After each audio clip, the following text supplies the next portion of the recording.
Welcome back on the AM show as we talk about livestock, poultry among others. Now in recent times, we've had anthrax cases with cattle and all of that in different parts of the country. Well, today we have a conversation with Zoetis and their Sub-Saharan Africa Regional Director, Dr. Gabriel Varga, is with us for that conversation. Dr. Varga, a very good morning to you. Thank you for joining us here on the Thank you for having me. Really appreciate it. Thank you. So in terms of what we're about to discuss, animal health and everything in between, why should sub-Saharan African leaders start getting concerned? I just mentioned anthrax and what we've suffered in Ghana. Why should animal health be given prime of place? I think it's relatively simple and very complex at the same time. I mean, the GDP of each country, whether it's sub-Saharan Africa or in Europe or US or Asia, is very much dependent on agriculture. Part of the agriculture is livestock. And clearly the livestock needs to supply the animal proteins to the growing population. That's one thing.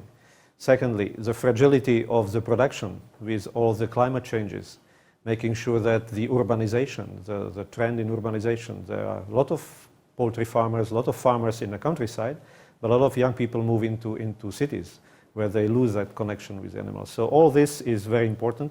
And I think all the governments need to have a concern because it's a big contributor to GDP. At the same time, it doesn't have that kind of focus of the governments. And Ghana, happens to be one of those countries with high poultry consumption. Many years ago, we had a lot of poultry farms in the country. Some of them have dwindled on the back of lack of raw material for feed, among others. But what are the insights into poultry that maybe you feel you could share from Zoetis that Ghana should be looking at? Yeah, I think it's a very important topic. And if you look back before COVID, between 2017, 19, 21, Ghana was very strong in poultry. Poultry production was extremely strong. But then, because of the changes, both political changes, COVID changes, and the cost of the feed influenced the decline of this. Today, at least from my information, only about 2 to 5% of the total poultry consumption is covered by local production. So it seems that there is a big growth for investment, big potential for that. I am here second time in Ghana. I always eat poultry, so I will hope. You're a big fan of chicken. I will hope to contribute to that as well. But at the same time, we have to make sure that we are here to support this regrow of the poultry industry. Poultry industry is one of the fastest moving industry. To produce chicken is much faster than cows or swine or other species. So I think it has a big effect. Quickly though, if I were to ask you about the state of poultry in Ghana, I mean poultry farming. So of course you know that we have a very huge import situation when it comes to poultry products. Yeah. Where do you think we are in Ghana currently? I think we are still in a dip. Today we have a big poultry session in one of the hotels here in Ghana. We invited about 45 main poultry producers, specialists, key opinion leaders to have a roundtable discussion. We are not here to tell them what to do. We are here to facilitate, to support, but we need to know where to support. And that's what's happening today here in Accra. And I think that we are still hit by high feed costs, by some diseases which are hitting the industry, and maybe also the cheap import. So here we need to work with governments on public-private partnerships to make sure that we protect the farmers.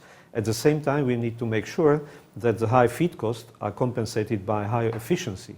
So the kilo of feed needs to be better transformed to meat than it's today. And we have different ways how to achieve it. And how exactly is Zoetis helping in animal development as far as all these things that you're mentioning are concerned? So Zoetis being the leader in the animal health industry globally, we would of course like to be leaders in Ghana as well. At the same time, we have the obligation to help the society. So we have several ways how we are approaching it. We are approaching it through a kind of continuum of care. It sounds nice, but what does it mean? We can predict, so we look at genetics of animals, what type of genetics is fitting better. We look at diagnostics, so we build diagnostics facilities together with our farmers. We do prevent, so we import vaccines to prevent and also to reduce the antibiotic usage in the poultry. I see. And also we are helping to make sure that we have enough products delivered to the farmers in a good state. You know, vaccines need cold chain. And to make sure that the vaccine is getting into the animals in the right way, you need to do all this. So we call it continuum of care, and that's how we do it. There's no break in the cycle. It's a continuous cycle. Exactly, and we cannot do it alone. I love this African proverb that if you want to go fast, go alone. If you want to go far, go with together. Partners. Yeah. So we have several partners, and I would say one of the biggest partners we have is Bill and Melinda Gates Foundation. Oh, we signed a deal with them 7 years ago to try to let's say support the farmers to be more efficient, more productive. And these first 5 years ended last year, and based on success, we signed another contract for another 5 years where Ghana is also involved. So we have joint venture, joint investment into Ghana with Gates Foundation, Zoetis, and local partner of Druzhba, who is our distributor here in Ghana.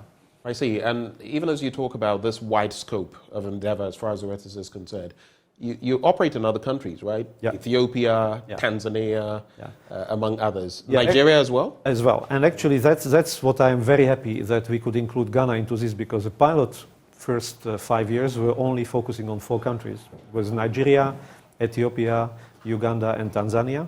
And now with the new 5 years, we expanded also to Ghana and another 6-7 countries in the sub-Saharan region. We work globally with Zoetis in more than 120 countries, and I'm happy that we are giving more support to sub-Saharan African countries, including Ghana as well. Tell me, what are your projections, looking at your footprint in sub-Saharan Africa, what are your projections in the years to come, as far as especially poultry is concerned? Yeah, we see already, and I have the pleasure and the honor to visit the last 7-8 years a lot of farmers, which I see continuous growth. So I see farmers who started with few hundred chicken. Now they have several houses where they produce chicken to the consumption. And I see also not only live chicken, but also processed chicken, so to support the urbanization.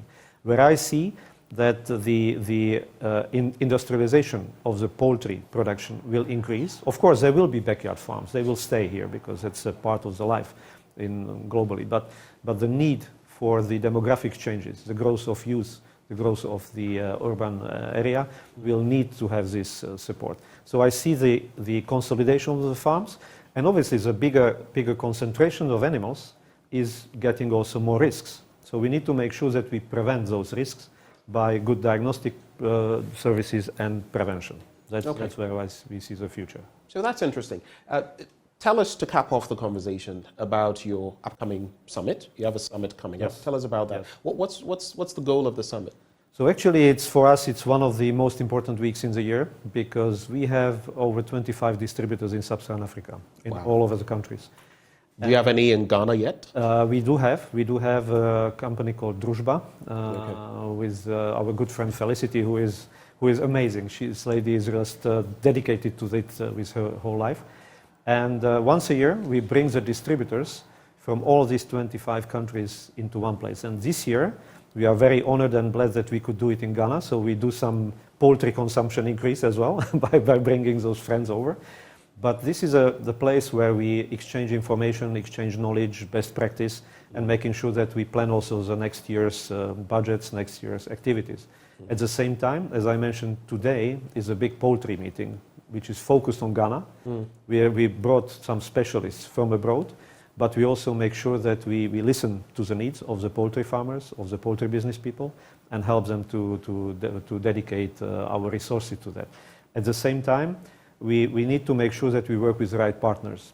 So that's also, we can't do it alone, as I mentioned, and the selection and the training of the partners, not only our distributors, but their clients, is very important. And that's what we are also planning to do all the work plans for the next 2023 and 24. What are you hoping the impact will be of the summit?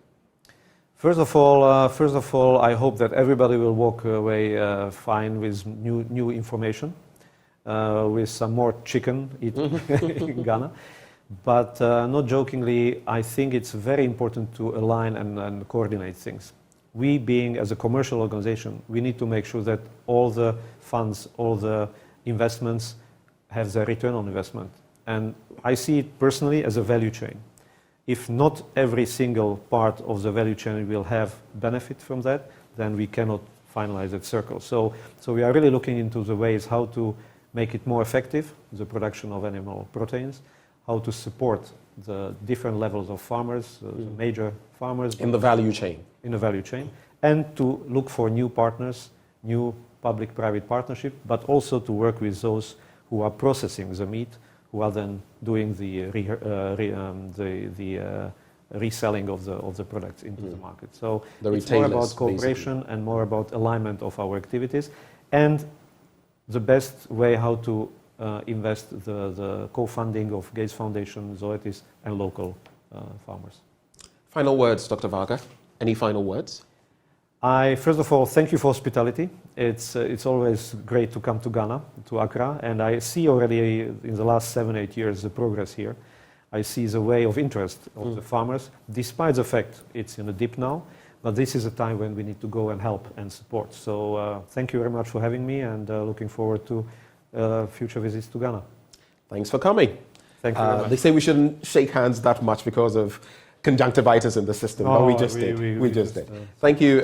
Dr. Gabriel Varga is Sub-Saharan Africa Regional Director for Zoetis, and he has joined the conversation. Of course, we're talking about the different issues in animal husbandry, specifically on poultry, and what the way forward is for Ghana. But stay with us. Up next, we're also going to be having a conversation with our friends, Graphic Business, Stanbic Bank. It's all about the next breakfast meeting. We'll be right back.